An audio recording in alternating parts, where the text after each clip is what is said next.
夏蘭特原名魔人布歐，外號人間空氣，擁有極強勁嘅入球能力。2020至2022年效力多蒙特上陣67場，攻入62球。第一場上陣已經入咗3球啦，完成帽子戲法。然後第二場對住同城死敵科隆，夏蘭特64分鐘後備上場，喺12分鐘同埋22分鐘之後梅開二度入2球，成為德甲史上第一位喺頭2場就射入5球嘅球員，同時亦都係用最少分鐘就達到呢個成績嘅人。2022年之後轉會去咗英超球隊曼城，總共上陣132場，攻入112球，喺頭39場已經攻入45球，平均入球數係超過1，成為單季入球最多嘅英超球員。根據英超官方統計，夏蘭特嘅入球轉化率為100%，每掂波一次咧就可以攻入1球，成為英超歷史之最。如果佢係你隊友，只要傳波俾佢自己搞掂就得啦。如果叫你 mark 住佢，你仆街啦！因為夏蘭特可以話係一個毫無破綻嘅前鋒。首先，夏蘭特身高1.94米，而且四肢發達，全身都係肌肉，已經練到刀槍不入、金剛不壞嘅最高境界。曾經有個後衞唔識死喎，對住夏蘭特鏟波犯規，結果最後自己受傷被擔架離場。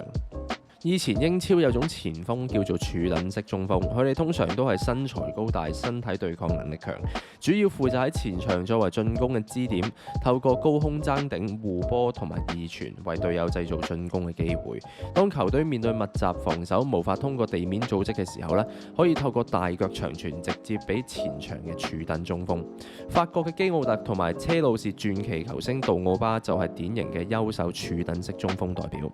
但係往往柱躉中鋒都係有個弱點㗎，就係跑得好慢。我以前玩 FIFA 用基奧特嗰陣時射波、頭槌、護波完全係冇問題，唯獨速度嘅數值大家可以自己睇啦。咁我都明嘅，魚與熊掌不可兼得。但係呢個夏蘭特除咗練咗金剛功之外，居然仲練埋少林派嘅大力金剛腿添喎。2026年世界盃最高時速排行榜，夏蘭特以每小時35.6公里最高時速成為世界盃第3快。喺足球嘅世界，有腦嘅快叫做高手，冇腦嘅快就叫做跑狗。夏蘭特係屬於有腦嘅。防守球員喺戰術上大多數都係處於被動，控波主動權永遠都係喺進攻球員身上。萬一被速度或者身體壓制，就會處於下風㗎啦。為咗彌補呢種先天嘅唔公平，就設定咗一套制度——越位。喺呢度我就為未有男朋友嘅女觀眾簡單介紹下咩叫越位。足球嘅越位係指喺進攻方隊友傳波嘅嗰一瞬間，接波嘅球員如果超越防守方最後一位球員更加接近底線嘅話就會被判越位犯規嘅啦。有男朋友嘅女觀眾就更加易明啦。假設你男朋友係進攻球員，而你係最後一位防守球員，你嘅閨蜜就係底線啦。如果你男朋友比你更加接近你嘅閨蜜嘅話冇錯，你男朋友越位啦。夏蘭特嘅走位已經去到爐火純青嘅地步。首先佢會閱讀對手嘅動作，只要有一下反應慢咗，佢就會揾到最適當嘅起步時機同埋走位路線，利用金剛不壞之身壓住對手，然後一支箭衝前去。你想追佢都追唔到。雖然夏蘭特經常喺後防線遊走，但係大部分時間都係唔會越位嘅。根據英超官方統計，夏蘭特喺英超攻入30球，但係就只有7次嘅越位紀錄，係遠低於其他英超球隊嘅前鋒球員。夏蘭特可以擁有咁完美嘅條件，皆因佢有一對完美嘅父母。夏蘭特嘅爸爸係曾經效力曼城嘅艾夫夏蘭特，而佢媽媽1990年代係一位田徑選手，而且係挪威嘅7項全能冠軍。大家千祈唔好唔信遺傳基因呢樣嘢，因為大家睇一睇佢阿爺就明㗎啦。一個比夏蘭特更加似夏蘭特嘅夏蘭特。夏蘭特對自己嘅要求係非常嚴格嘅，佢喺紀錄片入邊就 show 過一大包喺肉檔買翻嚟嘅牛肝同埋牛心，兩者都係含有豐富嘅維他命 B 啦、鐵同鎂等等嘅礦物質。但係一大部分西方國家嘅人都係唔食動物內臟嘅。英國報紙甚至將夏蘭特呢個飲食習慣形容為食人族或者冷血殺人魔習慣。事實上，夏蘭特對任何放入口嘅食物都係非常講究嘅。除咗食物要非常新鮮之外連飲水要求都係好嚴謹嘅，係要先通過一套複雜嘅過濾系統先至會飲用。佢無論去到邊度都會自備濾水器，確保水質符合標準先至會擺入口嘅。一個更出色嘅男人，無論去到邊度，就好似漆黑嘅螢火蟲一樣咁鮮明、咁出眾。25歲嘅夏蘭特終於喺2026年世界盃揾到一個發光發亮嘅舞台啦。挪威最早嘅世界盃記憶可以追溯到1938年，第一次踢入世界盃就喺第一場遇到最後嘅冠軍意大利，踢到加時，最後以1-2飲恨。之後有一段好長嘅時間，挪威都喺國際舞台上面淡出視線，直到1990年代先至再次迎來高峰。1998年法國世界盃係挪威老一輩球迷最津津樂道嘅一年。小組賽面對衛冕冠軍巴西，挪威喺補時階段踢出12碼，最後以2-1上演大逆轉，成功晉級16強。話俾全世界知道，挪威咧唔係三文魚腩。嗰一屆佢哋2度擊敗巴西，亦都為之後挪威係森巴軍團嘅黑星説法埋下伏筆。但係精彩過後係漫長嘅沉寂。自1998年之後，挪威連續5屆世界盃缺席，世界盃舞台上面基本上係見唔到挪威嘅森林。直到2026年，挪威喺歐洲區外圍賽8戰全勝，以攻入37球嘅 AK-47 火力回歸，結束長達28年嘅缺席。由夏蘭特為代表嘅新球星時代再次出現喺全球嘅球迷眼前。夏蘭特嘅存在的確徹底改變咗挪威嘅上限。佢喺7場歐洲區外圍賽攻入14球，幫助球隊喺8場比賽打入37球，以全勝嘅戰績翻去世界盃。而喺2026年分組賽同埋淘汰賽合共攻入7球，同美斯、麥巴比並列金靴榜嘅前列，成為挪威史上喺世界盃最具代表性嘅射手。好多人以為挪威隊咧只係踢夏蘭特一個，但係其實成隊挪威基本上都係歐洲5大聯賽嘅球員，食過夜粥，接受過全球最領先嘅訓練系統，體能係足以應付世界盃緊接嘅高強度賽事，整體戰力已經遠超一般球迷嘅舊印象。喺戰術層面，夏蘭特嘅角色唔單止係入球機器，佢強大嘅能力係要迫使對手喺防守上邊要分配更加多嘅人手去 mark 佢，就會令到隊友有更加多嘅空位製造入球。呢個球星帶動結構升級嘅效果，係今屆挪威可以由小組賽打入8強嘅重要原因。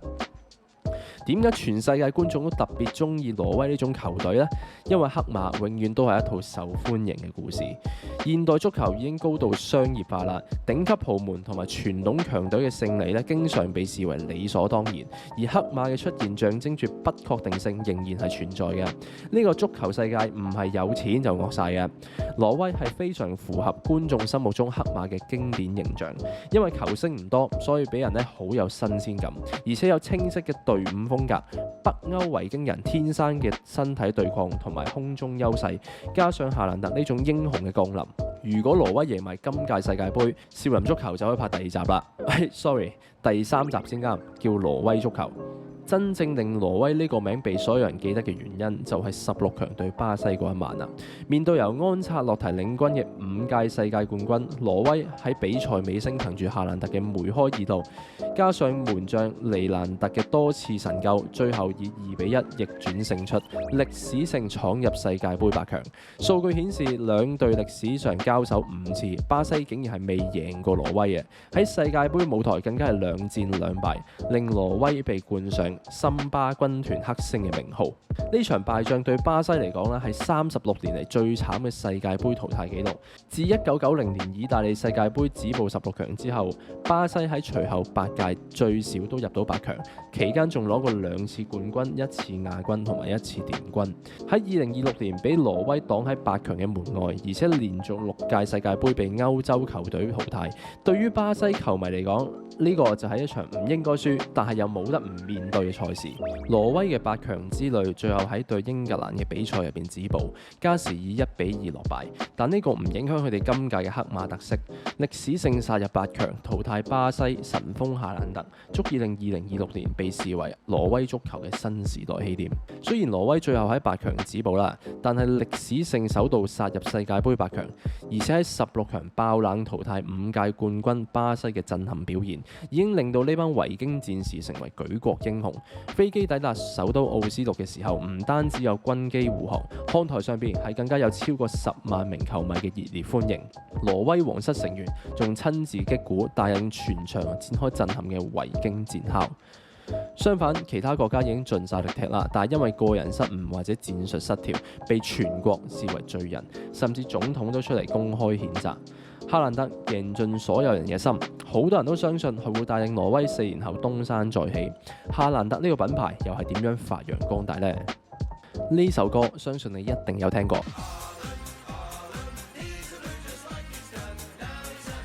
呢首《夏蘭特之歌》係曼城球迷自創嘅應援歌曲，用嚟歌頌夏蘭特嘅英勇表現。不過因為超洗腦嘅旋律，加上王老吉經過精密計算嘅商業營銷，咪住，關王老吉咩事啊？一個北歐神風同一罐中國涼茶，正常大纜都扯唔埋。細估唔到鬼佬涼茶同埋中國涼茶居然溝得埋，而且仲好好飲添。王老吉近年喺中國市場面臨樽頸，一方面受到年輕人轉飲低糖健康飲品嘅影響，另一方面又要同各大手搖飲品嘅品牌競爭。內地媒體分析指出，涼茶產業增長率從2015年嘅15%跌到去2025年嘅3%。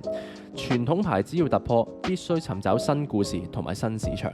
喺呢種背景之下啦，王老吉就食住2026年世界盃個勢，邀請挪威前鋒夏蘭特出任全球代言人，正式將品牌推入海外市場。合作消息先由夏蘭特本人透過社交媒體公佈，佢用略帶口音嘅普通話向中國球迷打招呼。大家好，我是王老吉，